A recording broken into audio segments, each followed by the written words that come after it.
Hello again, everybody. Great to have you along for yet another edition of Coming Together. Kathy Motlagh, I'm Scott Murray, and we're delighted to welcome you. Hello, my friend. How are you today? Hello. Thank you. So how you been? Excellent. How are you doing? Well, good. Here we are, and the fall season is upon us. So that's an exciting time, but it still seems so warm and hot outside, doesn't it? Yes, in Dallas. Kind of crazy. Indeed, it is. Yeah, indeed. It sure is. But here in the great state of Texas, it's still warm.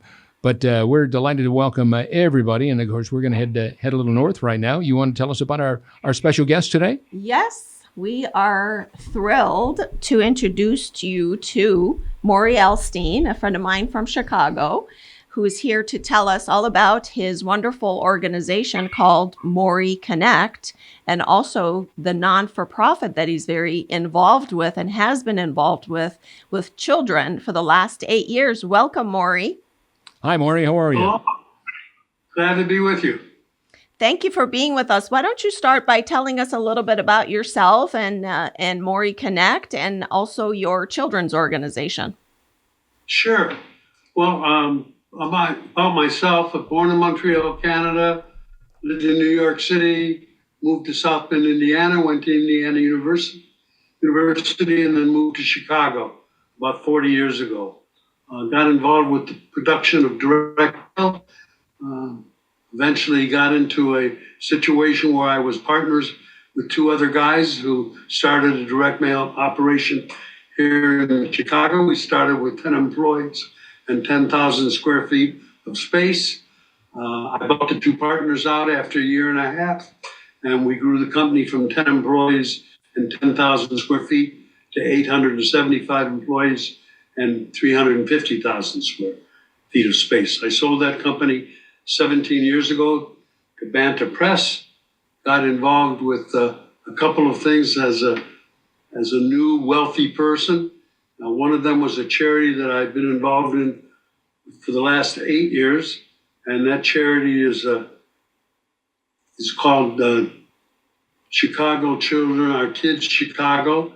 It's for cancer children who are actually receiving cancer now. We have put together an opportunity for them to go to camp in the inner city. We have about 80 members in total, 40 campers and 40 of their siblings of the children who are part of the family.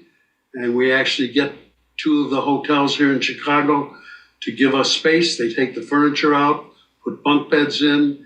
We have doctors who donate their time, nurses and counselors, and we have a full week worth of activity for these children who probably wouldn't have any chance for a camp if it weren't for what we're doing. Wow, that's amazing. That's amazing. Wonderful. So, where did that come from?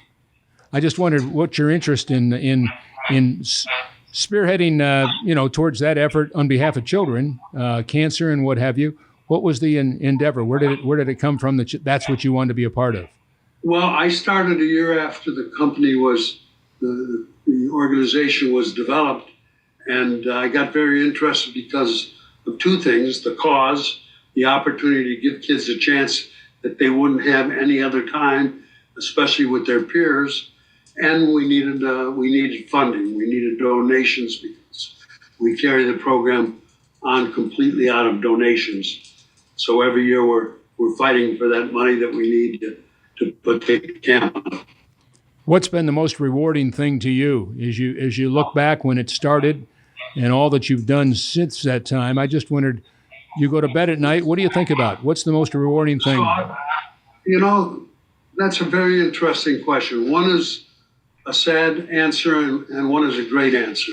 So the great answer is you get to see kids doing something they would never have a chance to do any other way.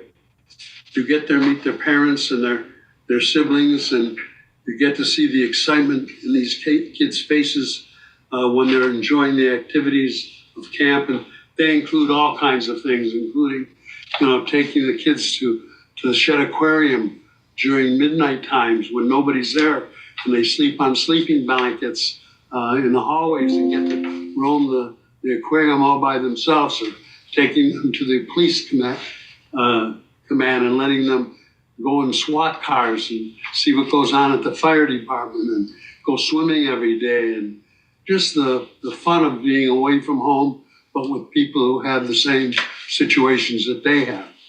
And I think the sad thing that also kind of gives me a pride is that, every year it's not unusual to see one of our previous campers or campers from last year pass away. And while that's a tremendously sad thing for the family and for all of the campers, it shows us that we had a chance to give them at least 1 year of real joy. Wow.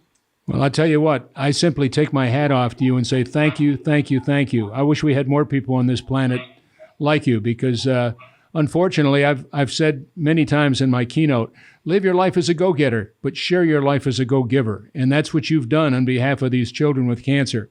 And even though they might not have lived long, prosperous lives, just like you and I have a chance to be a part of, you still made a difference in their life. So both Kathy and I salute you and say thank you for just being that giving type of person to make a difference in their life, not only for them, but for their family. And even though they're gone, really, they've got some great memories to forever share with the one they lost.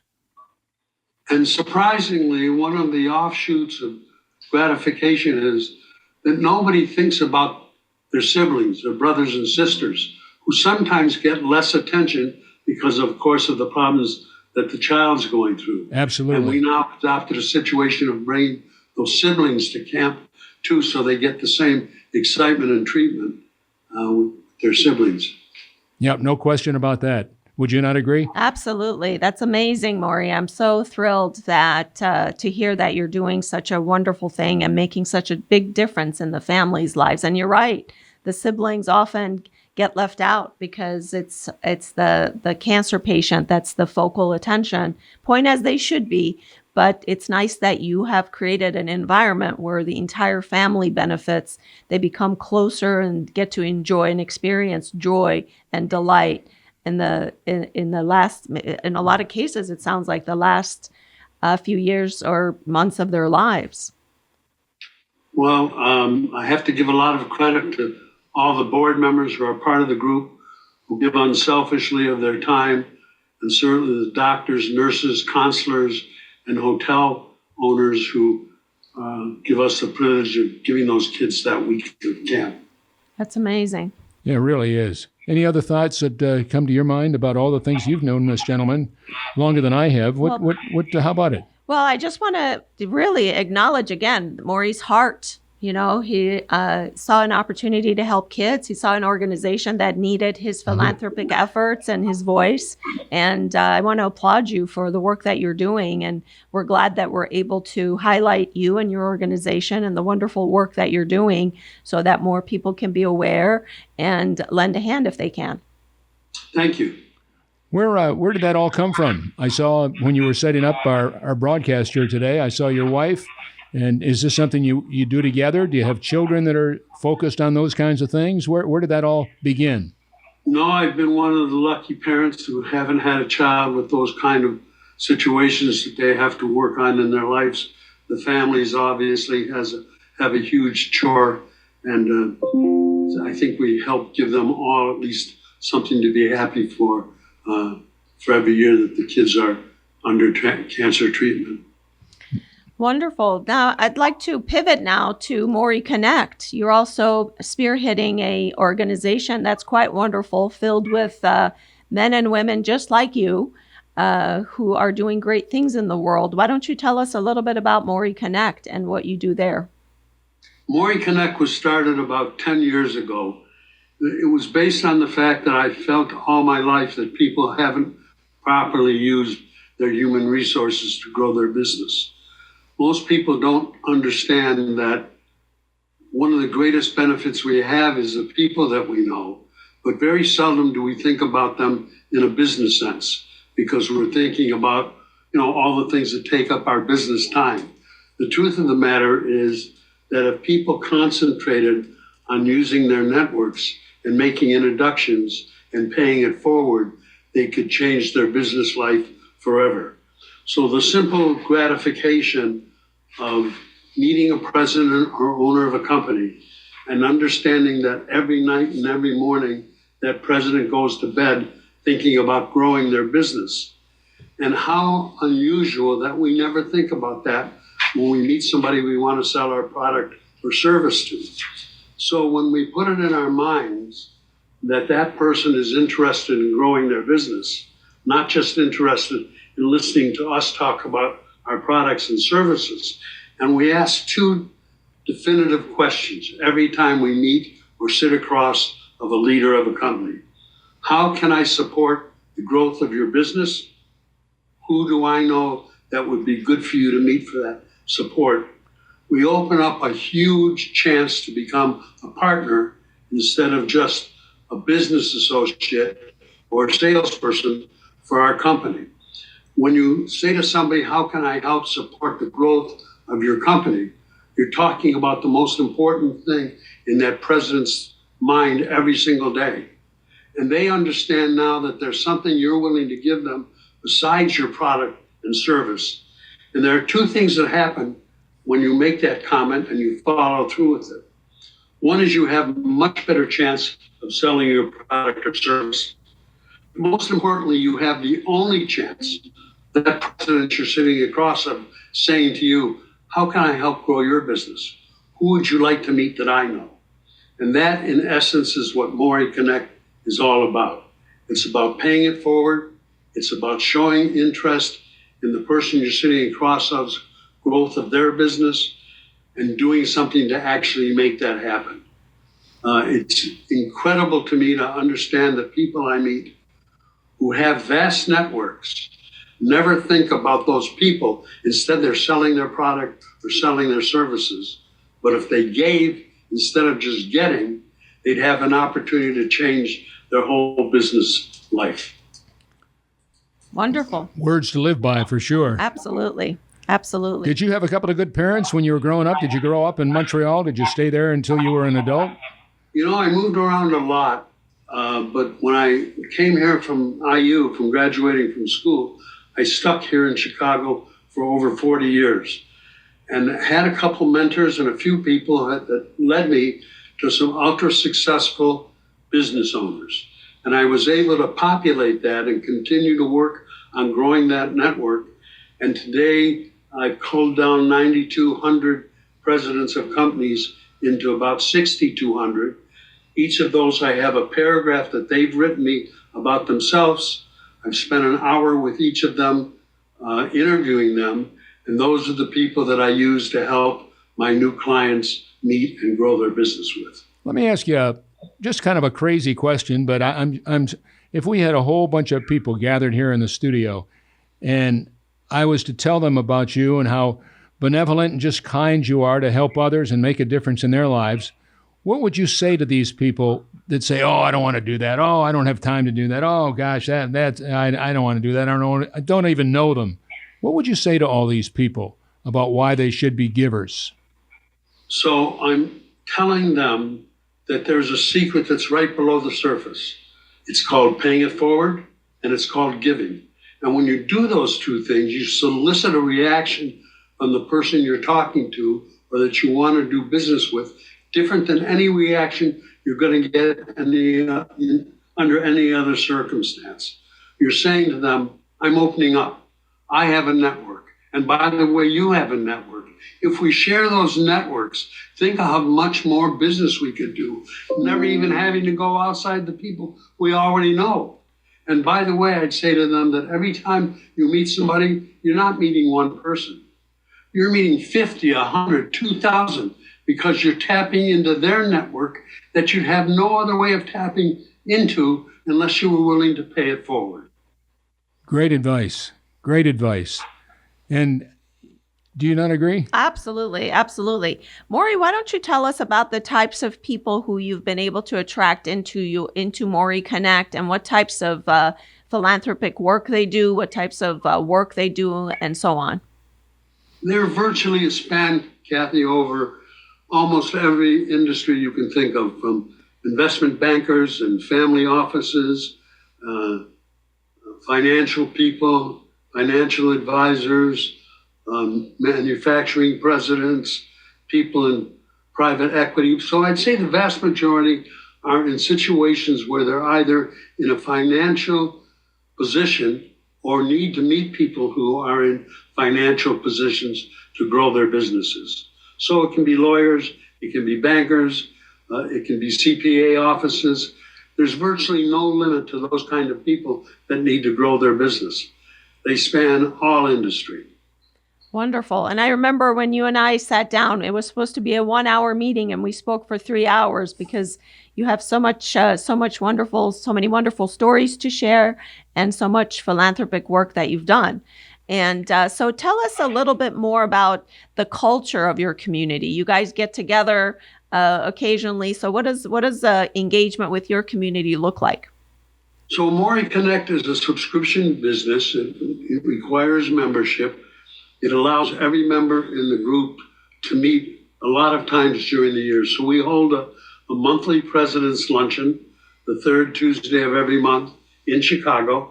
It has between 40 and 48 presidents at each meeting. Those presidents rotate because one of the requirements to come to that luncheon is to bring a guest who also is a president, owner, managing partner, or C-level executive.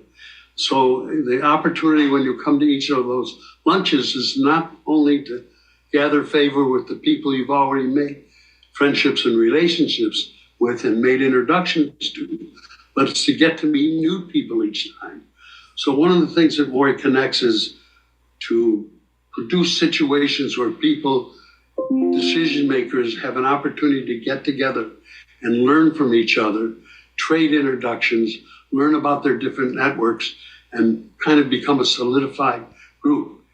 We also I personally hold a lot of individual lunches and dinners, some with wives and spouses and partners, because I believe that integrating a social atmosphere when you're talking with people at a high level is good for everybody. And we do things all year long, including we just formed a new group powered by Morrie Connect. It's called Women of Impact. And it allows presidents who are women to meet at events all during the year and do the same thing we're trying to do with our Morrie Connect, build their culture, build the responsibility of paying it forward, and allow them to understand the unique flavor of being together with women presidents. Not very many organizations are based on the decision makers of a company. Wonderful. Besides the servant leadership mindset, giving it, paying it forward, what other leadership skills or characteristics do you look for leaders before bringing them on to your organization? We look for people who can share. We look for people who have networks, because if they have networks, they don't have networks, they have little value to the group. I think we look for not just young people, but for older or middle-aged people in industry, because they carry such an incredibly worthy background of information. You know, you and I and Scott have been great about introducing us to people and making these kinds of meetings available. And we only hope that there is a chance for a payback. So I'm a capitalist by heart. I don't think it's bad to look forward to getting something back when you give something. And I see that happening all the time in the atmospheres that I exist in. I couldn't agree more. I think that that's so important and vital in the business world. I think the more we get to know each other, learn about each other, and have the generosity to share our networks, the more prosperous everyone becomes. I think that one of the famous thought leaders said that the way to become successful is help other people achieve what they want, and inevitably and eventually you'll get what you want too. So this is a beautiful model of demonstrating that, and that's really beautiful. What other things can you tell us about Morrie Connect? I can tell you that it's grown over the years. that it's made a chance for both ladies and men who own their companies to get together. It's a wonderful atmosphere when you think of the fact that you're meeting with 48 people that are the end decision maker in their company.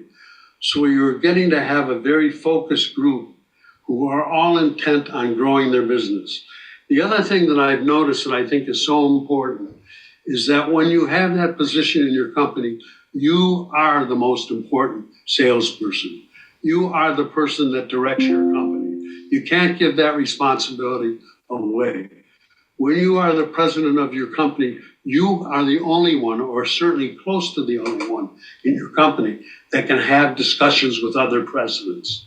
So think of the unusual opportunity you have, not given to a business development person, not given to the head of human resources or the head of marketing or the head of purchasing. You alone have the responsibility and the ability to talk directly to your peers and try to create business atmospheres. It's something that a lot of people try to put aside and give to other people as responsibilities. But the truth is, you're the only president in your company, and you talk best to other presidents of companies, particularly those that you want to do business with. Absolutely. And one of the things that you're touching on is really having a presence that's magnetic and authentic. Authentic leadership leads and kind of gives rise to the types of relationships that you're cultivating at Morrie Connect. And I really appreciate that. Mm-hmm. And, absolutely. Yeah. And we were talking earlier today when we were just talking about different leadership skills that are required in success is emotional intelligence. What percentage of your group do you feel that have that skill set and are very strong? Because you have people at the top of their game, incredibly successful with high not only net worth, but also human capital net worth. They have a lot of contacts, people who are heart-centered, giving in nature. What percentage of them do you think have that critical skill that all great leaders need to have, which is emotional intelligence, having the ability to create meaningful connections with others? Kathy, it's amazing. As my years go by and as I am more involved with people, both young and old, I see a tremendous amount of humanity that's given off that I never saw before. Maybe it's because I give off enough to bring it back. Maybe I'm just more focused on realizing when it's part of a person's personality. But I find that it's not only in the person, it's in the companies they're involved in. The cultural change that has taken place in our country over the last 15 years is absolutely amazing. The companies that have sprouted up and become part of our world that just work with companies to try to get them to see their culture, to understand why changes can be made, why humanity has to be part of the world we live in today. It's just breathtaking to me to see this kind of new image come to industry and to be part of our business world. That's beautiful. So I would say that you probably, this is just a testament. Morrie has relationships with people at the top of their game. They're highly successful. And as you've heard him say, that the majority of them are really human-centered, authentic, and go-givers. They focus on giving more so than profits, but profits follow that kind of a mindset, attitude, and presence, doesn't it, Morrie? Well, it's interesting you say that, Kathy, because the truth of the matter is there's nothing wrong if profits follow. I think that should be one of the key factors that enter into people wanting to be in business. There's nothing wrong with wanting to make money. I tell everybody that comes to our meeting, you're here because you want to increase your sales. You want to get to meet people. You want to grow your companies. Don't be ashamed of that. That's the American way. That's what makes us grow. That's what makes us have followers and people that want to not only be mentored by us, but want to mentor the people that they're involved with.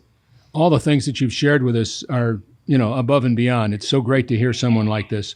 And yet I just wondered, usually when someone is focused on making a difference and just getting involved, whether it's for profit or not for profit or just to help others, you have a great mind.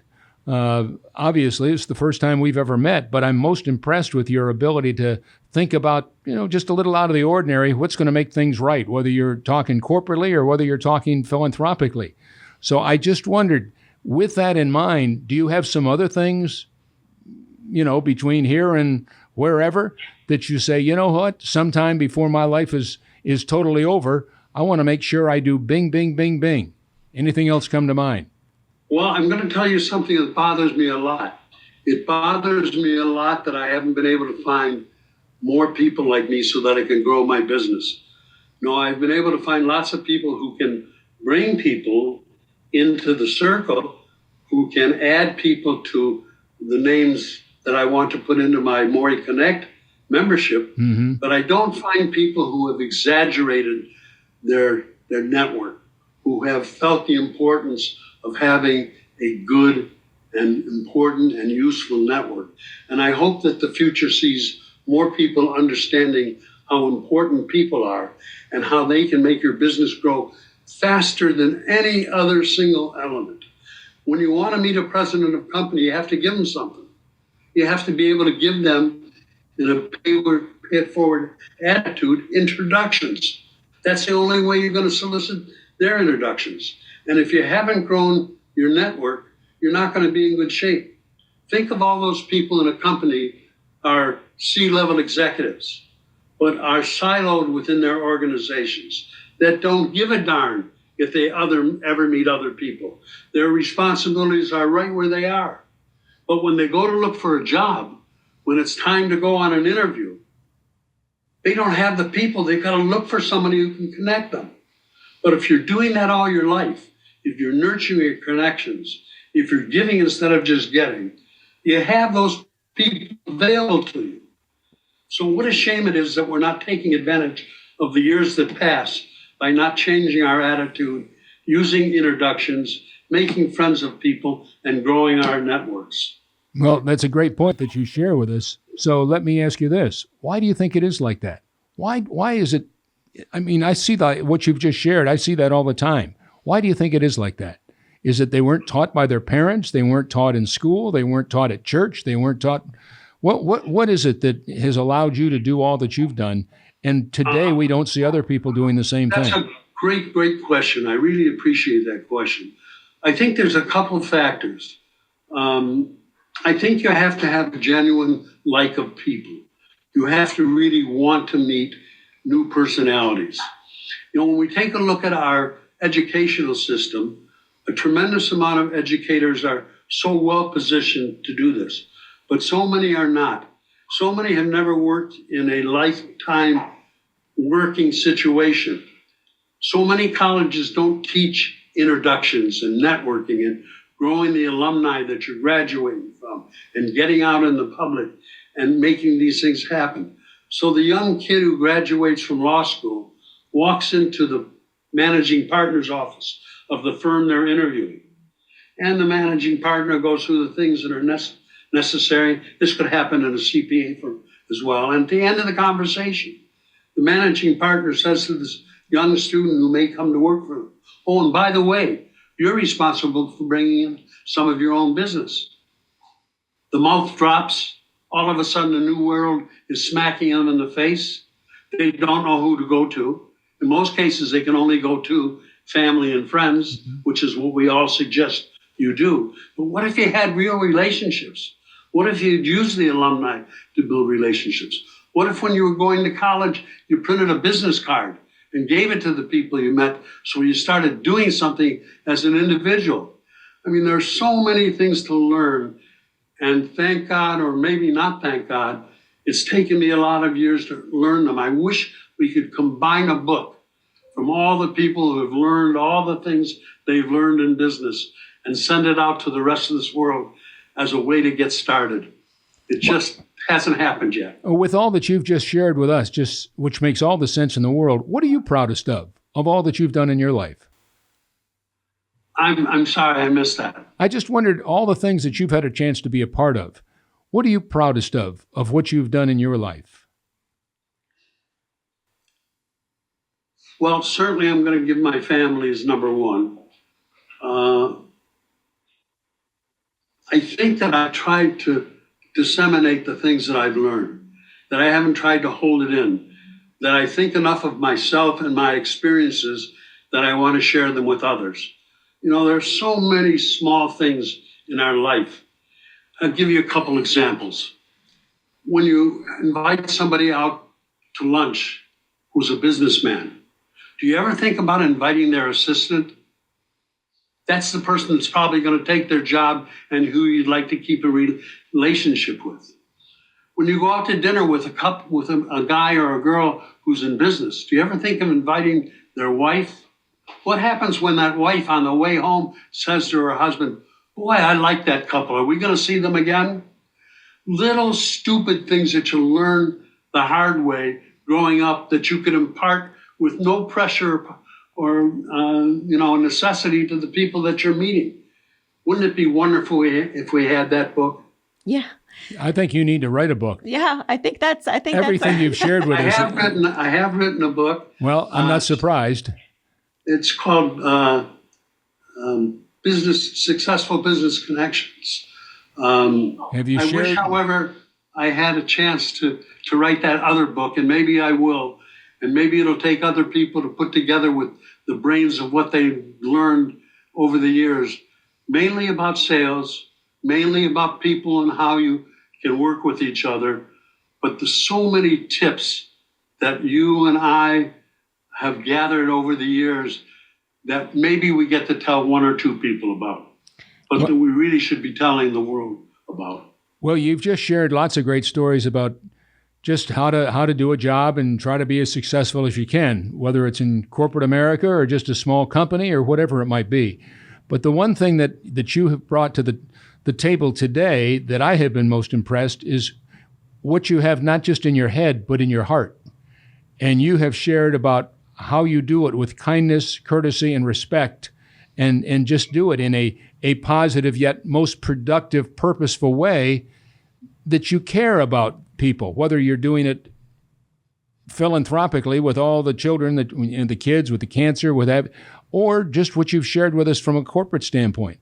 I have been most impressed. So I'm sorry, I'm just meeting you here on this broadcast. I'd like to be standing next to you and give you a hug and shake your hand and say, you're a good man. I'm most impressed with who you are and what you're all about. I'd like you to be my friend. I have people from humanity that would enjoy meeting both of you. Well, you're most kind. I tell you what, we're heading down the home stretch here of our conversation. Do you have any closing questions you'd like to? I wanted to point out one thing that Morrie embodies, which is in the age of artificial intelligence and AI, the human intelligence and HI is what you embody and what we've been talking about. And the fact that we all have the capacity to collaborate together to build something even greater than what we currently experience in our lives. And I just think that it's beautiful the way you look at it, that capitalism doesn't have to be just about, of course, we want people to be profitable. We want people to be successful, but also we want people to touch each other with their human qualities. So I think that is in the age of AI, HI, I think is a model for you, Morrie, that you really have taken human intelligence to a different level. And it's beautiful that you have created this community of heart-centered businessmen and women who give and do good work. Well, thank you so much. I'm so delighted to meet kindred spirits and share the little bit of knowledge that I've gained over the years. It would be a pleasure to have the same opportunity with you giving instead of my just giving. Well, I'll tell you what, we have one final question for you, and that is, with all that you've shared with us today, and we've already told you how much we have the utmost respect for you and all that you've continued to do in your incredible life. So how about 50 years from now? 100 years from now, your name is mentioned to family, to friends, to people in your community, maybe some folks that you've worked with over the years, and their son or their grandson suddenly, oh gosh, my grandfather talked about him. He was so and so and so and so. I just wonder what you would like your legacy to be. Love and giving. Love that. That's it. Love and giving. Well, short, sweet, and to the point, but I like what you shared with us. So any closing thoughts for our audience that you'd like to share? Just that it's been a pleasure actually getting to hear myself and talk to people who actually have interest. And I hope that we continue to do good things in our lives and make people happy and smile. Well, I tell you what, we can't thank you enough. I wish there were more people on the planet just like you that are focused on working hard and making a difference in the companies and whatever they're working with. But at the same time, they've got that benevolent heart and somebody that's as philanthropic as you have obviously been and continue to be. We can't thank you for all that you do to continue to make a difference in the lives of those that need it most. Thank you, thank you, thank you. Thank you as well. Indeed, indeed. Thank you, Morrie, for the person that you are and the way that you lead. You're exemplary, and I second your thought in that I wish there were more people like you. We're working on it, Kath. All right. Thanks again, Morrie. Thank we you so appreciate much. it. And certainly thanks to all of you as well. We appreciate your time on this edition. Well, I tell you what, of Kathy Motlagh. That's Thank right. you. That's who she is. That's Kathy. I'm Scott Murray, and we're delighted. Thanks so much for being here and making a difference. As we have once again, coming together. we have done that. We've come together with our good friend, and till next time, stay safe and be well, everybody. And at the same time, follow in his footsteps. Be a difference maker. So long, everybody. So long.